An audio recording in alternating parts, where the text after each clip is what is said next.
95 staff at a hotel which is used to house asylum seekers have been told that they will lose their jobs. The Stradley Park Hotel in Llanelli, Carmarthenshire is set to house up to 241 asylum seekers, as you've just been hearing about, with the Home Office saying that the plans were necessary and it was listening to the views of the local community, which is fascinating, really, because every single time I cover an asylum seeker hotel story, the local community tell me their views aren't being listened to, the local MP tells me their views aren't being listened to, one cabinet minister, our foreign secretary, his views aren't being listened to. So, really, are they?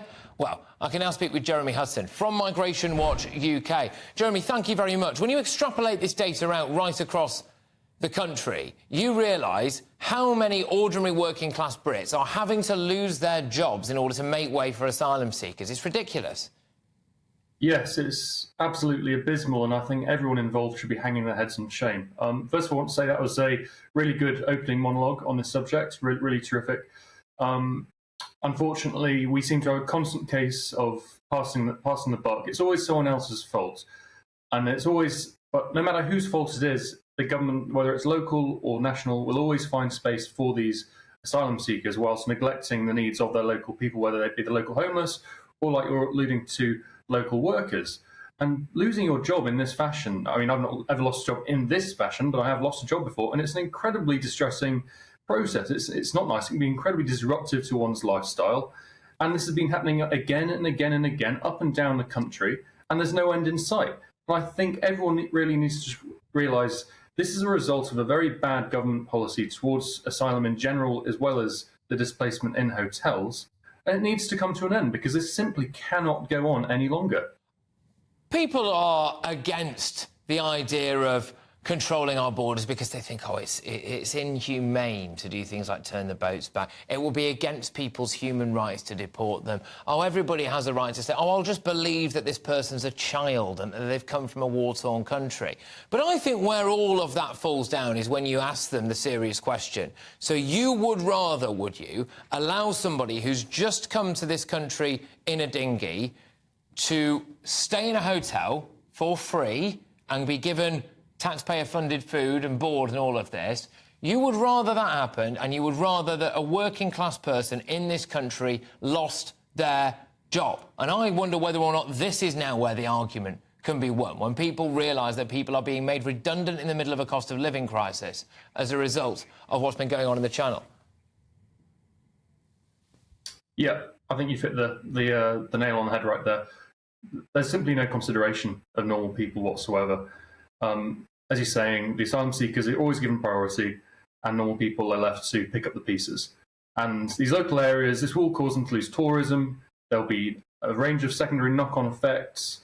These jobs might never return to the town. If a recession comes, we don't know if those hotels will be able to make up the same sort of business. And also, I don't think the economic argument that the government thinks it's making on savings stands up, because a lot of these people will end up going on the dole and having to be supported by the government itself. But they're not thinking about these things in the round. They're just thinking, OK, we need to find these asylum seekers somewhere to go. No matter the consequences, let's do that. Because to them and their friends in, the middle of London, I mean, I am in London right now, but in that circumstances, they don't want to be seen to be ashamed and being mean to asylum seekers. But there can never be a more stark example of the priority of people who have just arrived here illegally, many of whom we have no idea whether or not they've passed a criminal record check. As is evidence, whenever there is some kind of incident, there's usually a statement that's read out afterwards, which is something along the lines of, we are working to establish whether or not this individual has a criminal history in another country. So you are being lobbed with a load of completely random people from anywhere in the world on your doorstep, that they are being prioritised over local, ordinary Brits. And you make that economic argument. This time yesterday, we were having a discussion where some very worthy people saying, oh, well, look, have you seen that it's going to cost loads more to send an asylum seeker to Rwanda than it is to keep them here? Well, yeah, it isn't, though, is it? Because by the time that you've added in the cost of the hotels, the cost of poor Marjorie, the cleaner at Holiday Inn, who no longer works anymore, the cost of her having to move house or whatever it is, the local florist who no longer does the weddings at that particular venue, etc., etc., etc., the economic argument for this just doesn't stack up. No, not at all. That government economic impact assessment was actually quite interesting to read in depth, and I think it has a lot of flaws.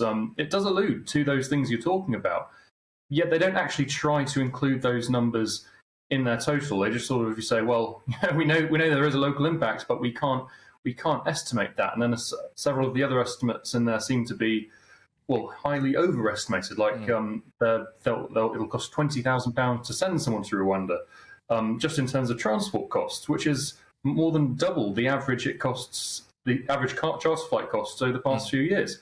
I don't know where they're getting these numbers from, but we need to get them on these planes and get them to Rwanda, because as it is clearly obvious to everyone, the UK doesn't have space for these people. We've got a housing crisis, a rental crisis, and now people are being putting out of their jobs in hotels. It's just not on. No, absolutely. We're being asked to compromise financially, we're being asked to compromise culturally, we're being asked to compromise in terms of our safety, and now people are being asked to compromise by losing their jobs. And I would dare say that even the most ardent supporter of open borders, even the person who thinks that absolutely everybody should be allowed to come here to this country, you know what, I'll name him, even someone like the Archbishop of Canterbury. I reckon if someone said to you, Archbishop, you're going to lose your job, I mean, it would be a remarkable thing, wouldn't it? But if you lose your job as a result of someone coming over here, or you lose your place to live and everything, I would have thought maybe he'd change his tune, but I'm sure that day will never come, because like a lot of the people who spout that kind of rhetoric that he does, his life is relatively untouched by what's been going on. And I'll just finish as well by saying, you know, I was in a church the other weekend and there was a whip around and a load of support, etc., etc., etc., for people who just moved in at a local asylum seeker hotel. Yeah, that's fine, but I happen to know that everyone who worked at that hotel has just lost their jobs. So where's the whip round for them?